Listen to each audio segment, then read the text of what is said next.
MLA Palla Rajeshwara రెడ్డిపై భూ కబ్జా కేసు, ఆయన భార్య నీలిమ మరొకరిపై కూడా డూప్లికేట్ డాక్యుమెంట్లతో ఫ్లాట్ కబ్జా చేస్తున్నారని బాధితురాలి ఫిర్యాదు. ఎఫ్ఐఆర్ నమోదు చేసిన పోచారం ఐటీ కారిడార్ పోలీసులు అంటూ ఒక్కటి కాదు పల్లా రాజేశ్వర రెడ్డి పైన ఇంకా 1000 కేసులు నమోదైతాయి.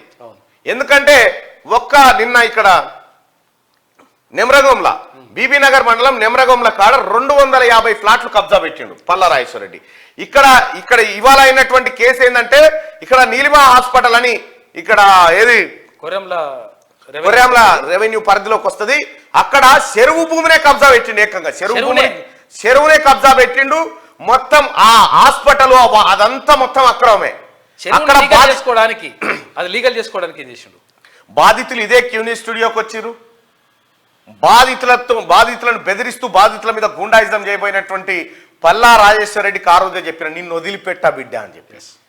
ఇవాళ నీ మీద కేసులు నమోదైనాయి. నువ్వు చోర్, నువ్వు 420 గాడివి.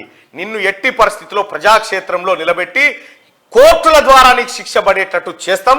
ఖచ్చితంగా పేద వర్గాలకు న్యాయం జరిగే విధంగా మా ప్రయత్నం కొనసాగుతుంది. ఇంక ఇవే కాదు పల్లా రాజేశ్వర రెడ్డి, రోజుకోటి ఉంటుంది నీ కథ.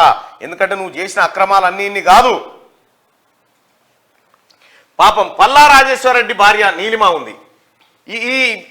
ఈ లంగా ఉన్నాడుగా, ఈ లంగా కంటే ఆమె 1000 వాళ్ళు నయం. ఆమె పేరు ఖరాబు చేసిండు. ఇక రెండోది ఏంటంటే ఇంకొకరిని పెట్టిండాడ మధుకర్ రెడ్డి అని పేరు ఏదో, వాడిని పెట్టి ధమ్కిలు ఇస్తా ఉండు. వీళ్ళందరి మీద ఎఫ్ఐఆర్లు అయినాయి. విచారణ కొనసాగుతా ఉంది. చాలా ఉన్నది కథ, ఇప్పుడు ఇంకా చాలా ఉన్నది. పల్లా రాజేశ్వర రెడ్డి యూనివర్సిటీలు, పల్లా రాజేశ్వర రెడ్డి మెడికల్ కాలేజు అక్రమ నిర్మాణాలు, వీటన్నిటి భరతం ఖచ్చితంగా పట్టి తీరుతాం. పేద వర్గాల కడుపు మీద కాలు పెట్టినావు నువ్వు కొడక. కాదు, చెరువుని మాటికే చేసి చెరువుని బ్యాంకులో తనఖా పెట్టి 30 లక్షలు తెచ్చిండు. చెరువు భూమి దాన్ని లీగల్ చేసుకోవడానికి చెరువు భూమిని తాకట్టు పెట్టి